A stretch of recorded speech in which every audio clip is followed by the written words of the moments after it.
football in here, I think. all I hear is I don't know what it is.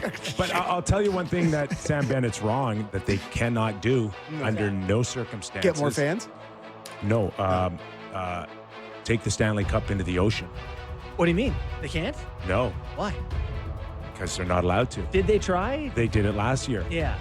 And that was this year forbidden no. Does salt corrode silver? You have no idea. Oh, really? And they were already somewhat in trouble because they dropped the cup and broke it a little bit already, and they had to send somebody down there to fix it. Yeah. So, but salt Tighten it water, up, boys. I love all this. salt water, Yeah. and the Stanley Cup were never to meet. Yeah, This year. that makes a lot of sense. I don't know what Yeah. the chemical reaction is. Outside but of that, Sam Bennett's pretty close in terms of, the yeah. beating your opponent up and I to tapping goalies and all of that. He's pretty much bang on that. I think this is very much the Rorschach test. People see what they see in this. You can like it, It'll not calm like down. it, whatever. Yeah, and it'll eventually calm down. I haven't seen much from them since the parade. Maybe they've gone their separate ways. Well, he's worn out. Yeah. At some point, you got to take a knee and have brunch. But there was I thought it had kind of settled down, and then I saw a clip. Marchand back at the elbow room ordering pizzas. I was like, these guys are back there? So you never know. But now they've probably gone home to their families, I would imagine. Starting to sound like Florida's doing everything it can to keep everybody right now. But at 3 a.m., arm around each other, Marchand and those guys, we're coming back. We're never leaving. 100% that conversation happened, including Marchand. And then Marchand's agent's like, Brad? Yeah, hello, Bradley. Hey, Brad. Hey, let me do a blood alcohol test here, and then let's talk.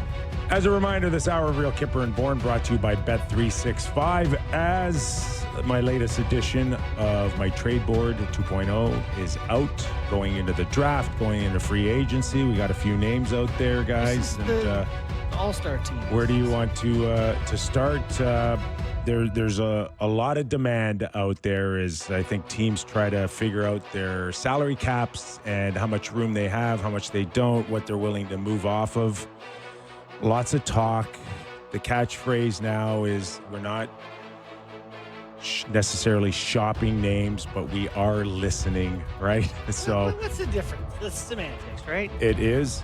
It is. One probably gets you in a little bit more trouble than others. Right. But it is what it is. I got my list out. Where do you guys want to start? Top seems like a good spot. First name would help. Yeah, so just let's start by seeking clarity. Mitch Marner's name is at the top of your list. It is a trade board. It's not a sign board. Yes. Is he at the top of the list because of the trades he will inspire, or because he himself will get traded before July 1st? There's the bottom scope of people saying that he's willing to sign a 2-year deal to a max deal, which would have to include a sign and trade, which would be the 8 years. Right. So we do know that there's a lot of teams interested. The serious ones probably have been established already. What we believe could be Carolina, Vegas, Los Angeles as 3 definitively, what we believe. And then on the outside could be a team like the Dallas Stars. So I know there's a lot about certain guys, including McDavid. We can happily have that conversation too a little later on in terms of how short of a deal that they potentially want.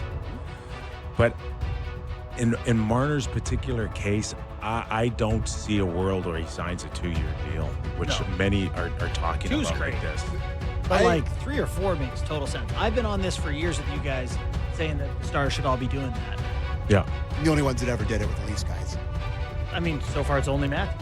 Yeah. And Marner did it. He was less than 8 when he first signed. He was 6. Yeah. About 6. But so, it just makes so much more sense. Yeah. You're financially secure. You got the chance to hit home runs, and if you don't like your situation, chance at flexibility. And And if there's a chance that he just wants to do this once, and he pictures a place where he could be with his family for the next the new 8 family years. thing helps that. The new family, does he want to uproot? Does he want to go through the whole thing over again, anywhere between 2 and 4 years, and pick up the family? And he just went through a scenario of playing out his option. I can't believe for 1 second it was an easy situation to go through all year. I could easily see him saying, I don't want that again. In what, 36 months? Right? No, thank you. So if that's the case and he wants to go max, which is 7 now, then I think it makes a lot of sense for teams to go back to the Leafs and say, okay, what can we do? We want the 8th year. We want to bring our AAV down. What can we do? So that's the situation with Marner that I could see easily happening. And if you're a team who is going to spend to land Marner in free agency, you want it to be 8 years. Like, he's 27, is he? Is that right? Yes. 28? You know, like you want all the years you can get. You know, I'll just ask you what I'm thinking of when we say this. The Vegas Golden Knights have to move money to make room. Petrangelo's LTIR. Yes. Could the Leafs say, you don't like that William Karlsson contract anymore? He's making 5.9. I have William Karlsson on the board. Timo Meier's another name that's being thrown out there as well. Really? He's a little higher at 6.75. But, Really? you know, a lot of these guys that I have on the list, they're in the 5 million kind of range, which is 3 to 5, 3 to 6, 6.5. And they are easy contracts to move. So in saying that, they're definitely committed to Jack Eichel. But outside of that, if they could move one of those centermen in Karlsson or Timo. Did you mean from Vegas? Did you mean for Hurdle? Vegas. Oh, sorry, Hurdle. Yeah, Yeah, sorry. Yeah. Jersey. It's okay. Hurdle makes Timo's in New Jersey. Yeah. Hurdle makes at 6.75. Yeah, Hurdle. 2030. So Hurdle or Karlsson, if they can move that type of money out, then it kind of opens it up for Mitch Marner, and there's going to be another move as well.